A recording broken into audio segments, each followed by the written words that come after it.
सहनाववतु सहनौ भुनक्तु सह वीर्यं करवावहै तेजस्विनावधीतस्तु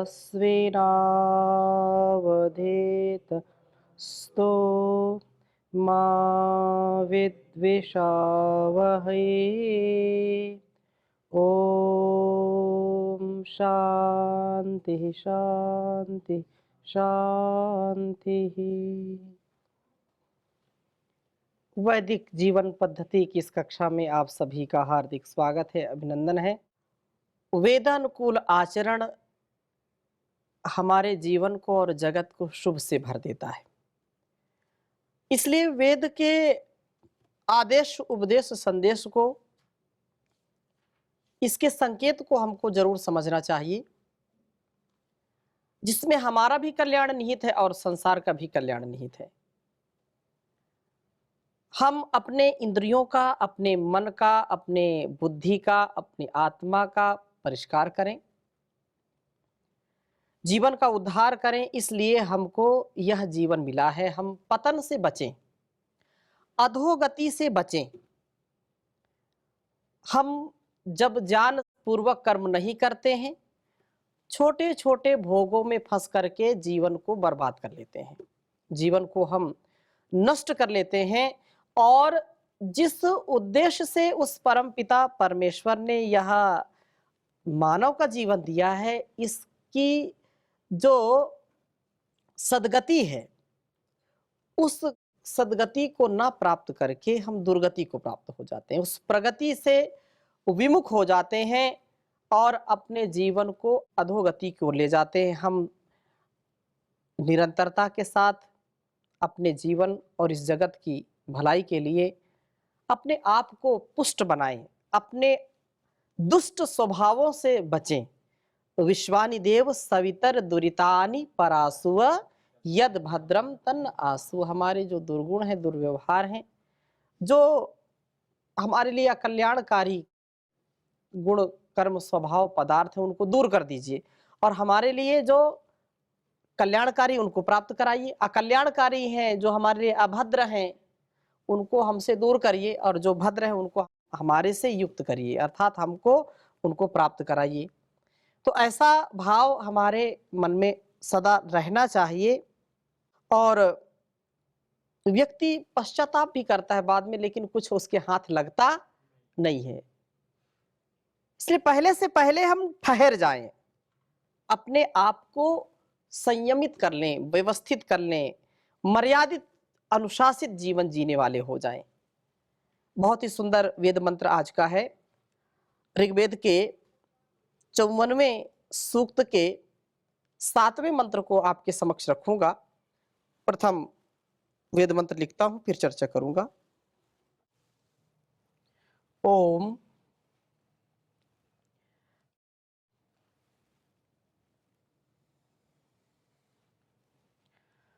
माकिर नेशन माकिम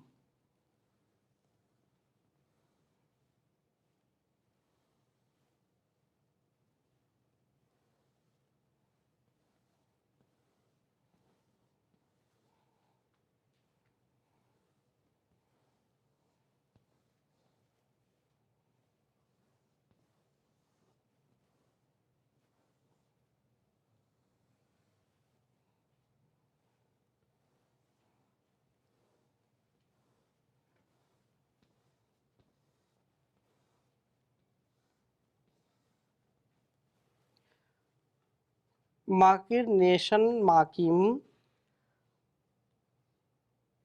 ऋषन माकिम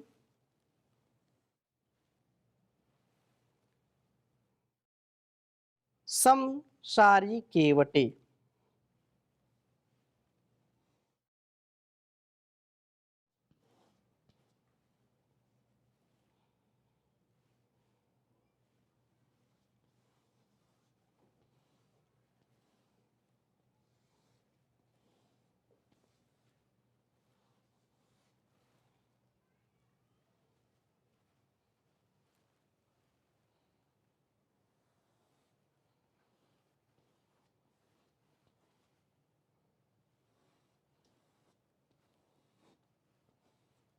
केवटे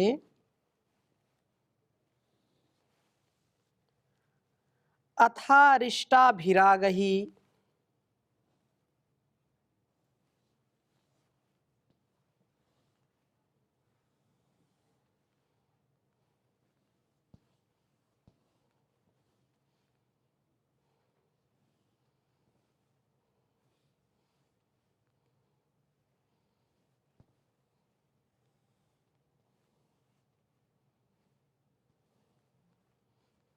अथारिष्टाभिरागहि।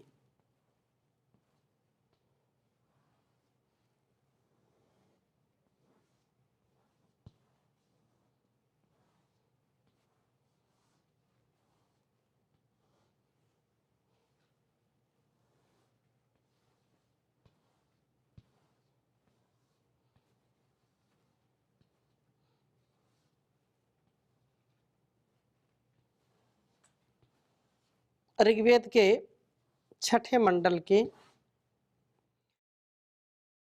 54वें सूक्त का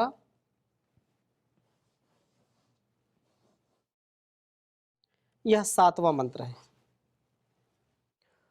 ओम माकिर्नेशन्माकिं वृषन्माकिं संसारिकेवटे अथारिष्टाभिरागहि। ओम माकिर्नेशन्माकिं वृषन्माकिं संसारिकेवटे अथारिष्टाभिरागहि। बहुत सुंदर भाव वेद मंत्र का है। कहा कि हे पूषण अर्थात परम पिता परमेश्वर जो हमको पुष्ट बनाता है, हमारे स्वभाव को, हमारे शरीर को, हमारे सारे संसार को वह पुष्पित पल्लवित करता है। उसी की शक्ति सारे संसार में व्याप्त है। उसकी सत्ता, उसकी व्यवस्था का पता पत्ता पत्ता बता रहा है। तो यहाँ पर ये कहा कि हे पूषण, आपके अनुग्रह से, आपकी कृपा दृष्टि से यह इंद्रिय रूप गोधन अर्थात जो हमारे इंद्रियों का ये इंद्रिय है और इंद्रियों का जो स्वरूप है, जो देखने का भी सामर्थ्य किसमें है? आँख में है। आँख देखने का सामर्थ्य किसमें? आँख में। सुनने का सामर्थ्य कान में। रसना में चखने का सामर्थ्य, नासिका में सूंघने का सामर्थ्य, त्वचा में स्पर्श का सामर्थ्य कौन देता है? परमपिता परमेश्वर देता है। तो ये कहा कि हमारे इंद्रिय रूप गोधन माँ की ही नेशत मत नष्ट हो, इन इंद्रियों की शक्ति सदा बनी रहे। आंखें देखने का काम करती हैं तो आंखों में देखने का सामर्थ्य हमको अंतिम श्वास तक मिले, क्योंकि आंखें देखने के लिए आई हैं। आंखों में दृष्टि जो शक्ति, दर्शन शक्ति है, यदि ना हो तो आंख किस काम की? कानों में सुनने का सामर्थ्य ना हो तो कान किस काम का है? हमारे जीवन में इंद्रियों का अत्यंत महत्व है, चाहे वो ज्ञानेंद्रिय हो चाहे कर्मेंद्रिय हो, है कि नहीं? तो इन ज्ञानेंद्रियों कर्मेंद्रियों का सामर्थ्य हे प्रभु बना करके रखिए आप, इनका सामर्थ्य कभी क्षीण ना हो, क्योंकि इंद्रियां शिथिल हो जाती हैं। गात्राणी जो है, ये हमारी जो इंद्रियां हैं वो वृद्धावस्था में बिल्कुल क्षीण हो जाती हैं।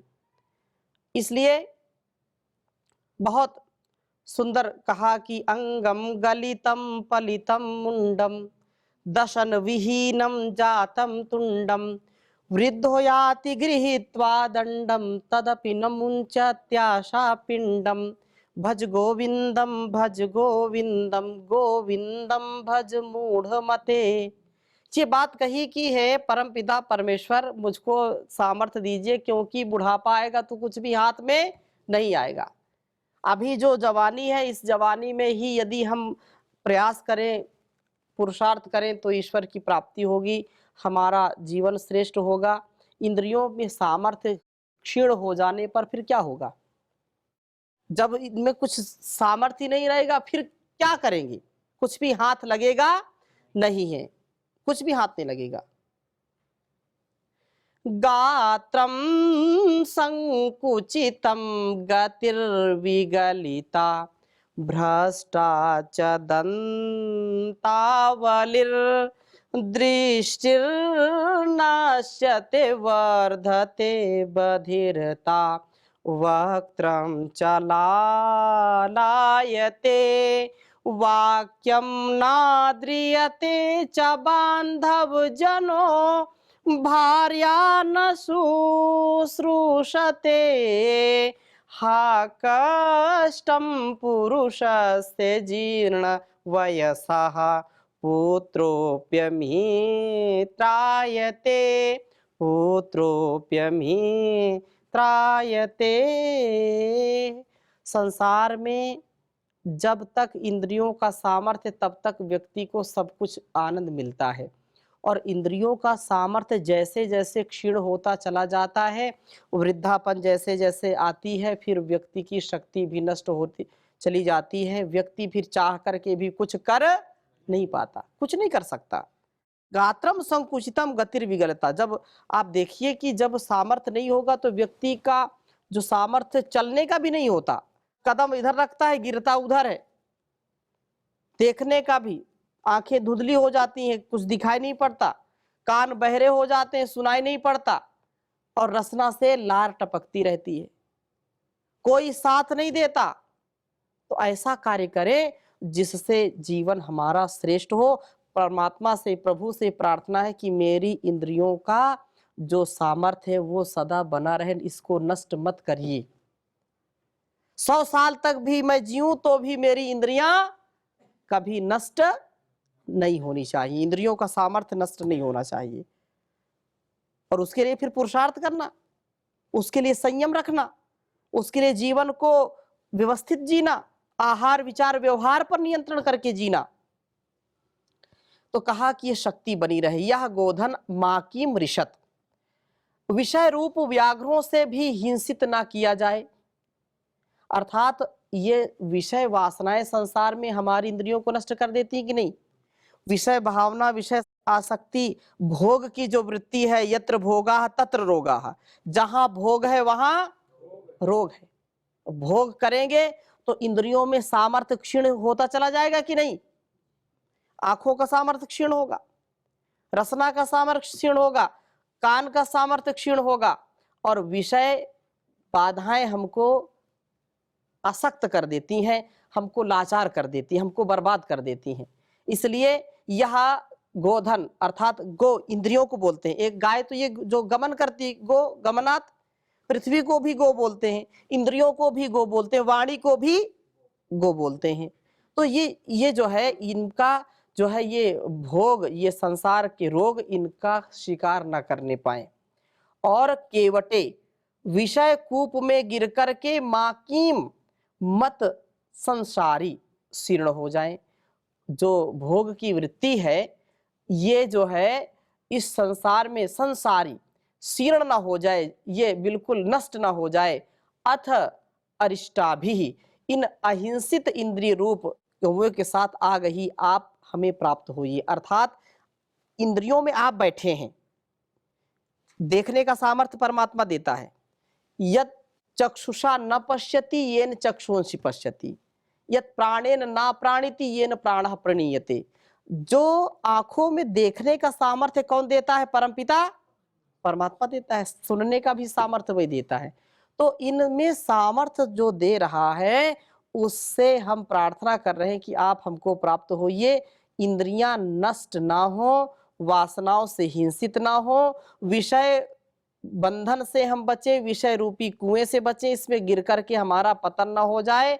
अहिंसित इंद्रियों के साथ प्रभु हमको प्राप्त होइए, क्योंकि प्रभु का जो मार्गदर्शन है, प्रभु की जो भक्ति, इसी से हम आगे बढ़ते हैं। और बहुत सुंदर बात कही है कि मैं श्रेय पथ पर, मैं कल्याण के पथ पर चलूं, अन्याय के भोग भावना के पथ पर ना चलूं। इसलिए कहा है ओम सुख कंद से सच्चिदानंद से याचना है, श्रेय पथ पर चलूं कामना है, श्रेय पथ पर चलूं कामना है।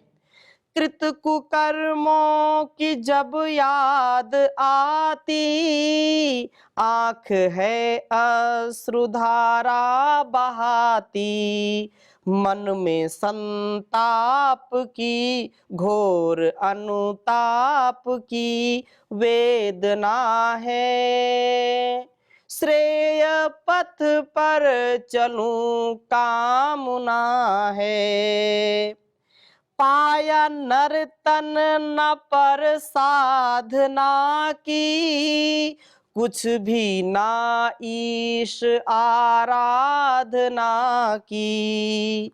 मन में तृष्णा भरी काम मद लोभ की, मन में तृष्णा भरी काम मद लोभ की भावना है।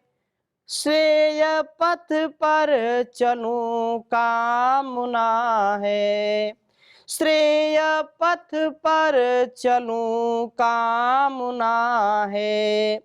भक्त जन की सुनो करुण कविता, विश्व दुरितों की है देव सविता।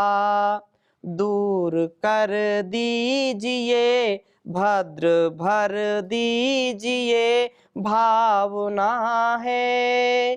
श्रेय पथ पर चलूं कामना है।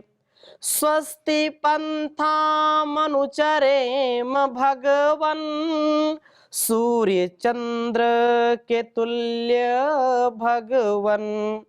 दान दूं जान लूं अग्नता संग रहूं प्रार्थना है। श्रेय पथ पर चलूं कामना है, श्रेय पथ पर चलूं कामना है। सुपथ पर ले चलो सर्व ज्ञाता, कुटिल अघ से बचूं सर नवाता। मुझको दे दो आत्मबल, जिससे होवे सफल साधना है। श्रेय पथ पर चलूं कामना है। ओम सुख कंद से सच्चिदानंद से प्रार्थना है। श्रेय पथ पर चलूं कामना है, श्रेय पथ पर चलूं कामना है। तो हमको सदा सच्चाई के अच्छाई के मार्ग पर चलना चाहिए और हमारी इंद्रियों का नियंत्रण हमारे मन के द्वारा होना चाहिए, क्योंकि मन एव मनुष्याणाम कारणम बंध मोक्षयोः। मनुष्य का मन उसके बंधन का और उसके मोक्ष का कारण होता है। मन यदि चंगा तो कठौती में गंगा, नहीं तो पंगा पंगा दंगे में दंगा है। हर जगह पंगा, हर जगह दंगा। तो ऐसा जीवन किस काम का? इसलिए मंगल से युक्त हो, जीवन हमारा श्रेष्ठतम हो। और यही प्रार्थना है कि हमारी इंद्रियां भोग भावनाओं से बचें, क्योंकि इंद्रियों को यदि भोग में लगाएंगे तो इंद्रियों का तेज नष्ट हो जाएगा, क्षीण हो जाएगा, व्यक्ति रोगी होगा, बिल्कुल नष्ट हो जाएगा। इंद्रियों पर नियंत्रण हो, इसलिए कहा है तू कर बंदगी और भजन धीरे धीरे, मिलेगी प्रभु की शरण धीरे धीरे। दमन इंद्रियों का तू करता चला जा, दमन इंद्रियों का तू करता चला जा।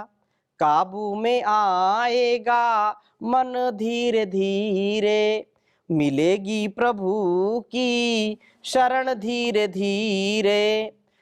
तू गाऊं सदा वेदों की ऋचाएं, मैं गाऊं सदा वेदों की ऋचाएं। तन मन में वेदों का संचार कर दो, प्रभु मेरे जीवन का उद्धार कर दो। प्रभु की शरणागति ही हमारे जीवन की उन्नति का कारण है। प्रभु की शरणागति है तो हमारी सद्गति है, नहीं तो दुर्गति है, प्रगति नहीं होगी। तो यही प्रार्थना है। और संसार में सबसे बड़ा हमारा शत्रु कौन है? हमारी इंद्रियां। हमारी इंद्रियां ही सबसे बड़ी शत्रु हैं हमारी, और हमारी इंद्रियां ही सबसे बड़ी मित्र हैं। इसलिए आचार्य शंकर ने कहा कि के शत्रुवा संति निज इंद्रियाणी। संसार में तुम्हारा सबसे बड़ा शत्रु कौन है? बोले तुम्हारी खुद की इंद्रियां है तुम्हारी शत्रु। और कहा मित्र कौन है संसार में सबसे बड़ा? तो बोले तुम्हारी इंद्रियां ही सबसे। तानेव मित्राणी जितानी यानी।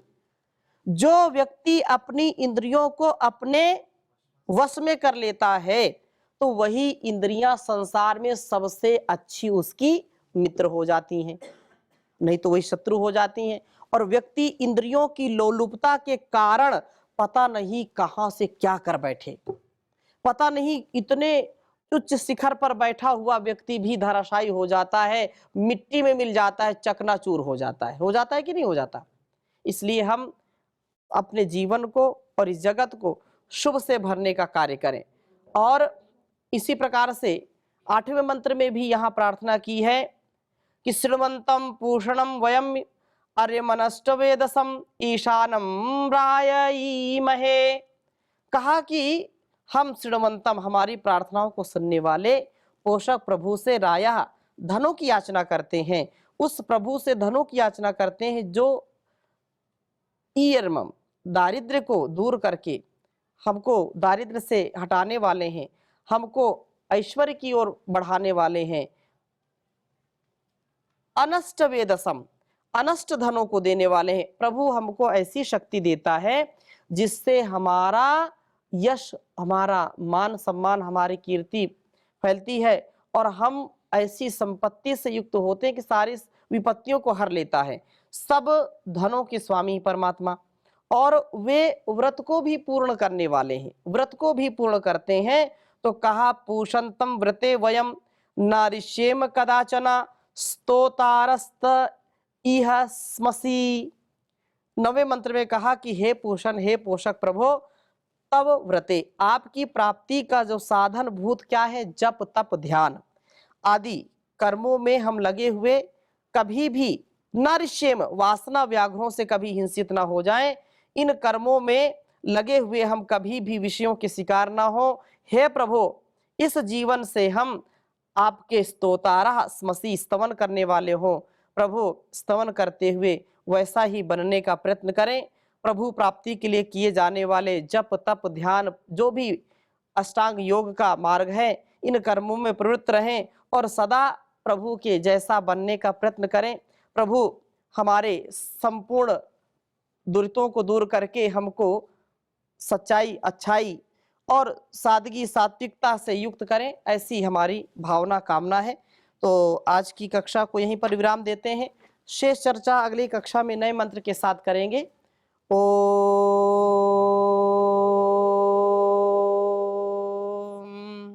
शांति शांति शांति।